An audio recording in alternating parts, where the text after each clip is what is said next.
Hi అండి అందరికీ. అందరు ఎలా ఉన్నారు? ఈరోజైతే సమ్మక్క సారక్క పూజ ఇంట్లో ఎలా చేయాలో నేను మీకు చూపిస్తానండి ఈ వీడియోలో. ముందుగా ఏంటంటే ఒక పీటని ఏర్పాటు చేసుకోవాలండి. ఆ పీటకి కొద్దిగా శుద్ధి చేసుకొని వాటర్తో కొద్దిగా పసుపు రాసుకొని బియ్యం పిండితో ఏదైనా ముగ్గండి, పద్మం ముగ్గు ఏదో ఒక ముగ్గు వేసుకొని అందులో పసుపు కుంకుమ వేసుకొని ఒక న్యూ క్లాత్ ఉంటే దానిపైన వేసుకోవచ్చండి. అలాగే మనం సమ్మక్క సారక్క పటాన్ని తీసుకొని నీట్గా తుడుచుకోవాలండి. అలాగే గంధం కలుపుకొని గంధం కుంకుమతో చక్కగా తల్లులను అలంకరించుకోవాలండి. అలాగే దీపాలు కూడా వెలిగించాలండి. దీపం వెలిగించేటప్పుడు ఆవు నెయ్యి కానీ నువ్వుల నూనెతో కానీ వెలిగించండి.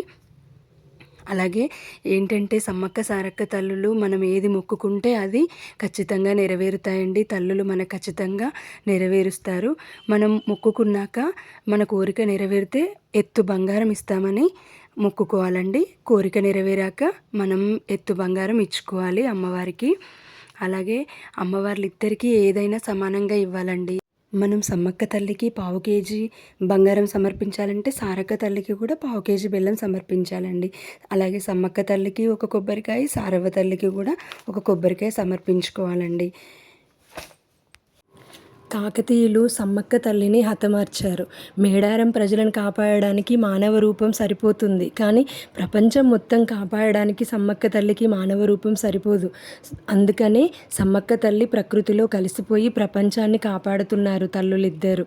సమ్మక్క తల్లికి కాకతీయుల చేతిలో చనిపోవడం ఇష్టం లేక చిలకలాది గట్టుకు పరుగులు తీసి అక్కడ కుంకుమభరణి రూపంలో మారిపోయారు. అప్పటి నుంచి ప్రజలను కాపాడుతున్నారు. 2 సంవత్సరాలకోసారి వనాన్ని వీధి జనంలోకి వచ్చి తల్లులు కోరుకున్న కోరికలు తీర్చి కొంగు బంగారం చేస్తున్నారు. సో ఈ జాతర మనకి 2 ఇయర్స్కి ఒకసారి చేస్తారండి. మధ్యలో మినీ మేడారం జాతర కూడా చేస్తారు, కానీ 2 ఇయర్స్కి ఒకసారి మాత్రం చాలా పెద్దగా జరుగుతుందండి మేడారంలో జాతర. మనకి వెళ్ళడం వీలు కానప్పుడు ఇంట్లో ఇలా చేసుకోవచ్చు. ఇలా మనం కొబ్బరికాయ సమర్పించాక ఇంకా కోడిని కూడా కట్ చేస్తారండి. సో మేమైతే కోడిని మొక్కుకున్నామన్నమాట. సమ్మవ్వ సారవ్వ తల్లికి కోడిని కూడా కట్ చేసాము మేము. సో ఎవరిష్టం వాళ్ళదండి. నాన్ వెజ్ తినకపోతే మీరు మామూలుగా కొబ్బరికాయ కొట్టుకొని చేసుకోవచ్చు. లేదు మనం కోడిని కూడా మొక్కుకొని తల్లికి సమర్పించుకోవచ్చు.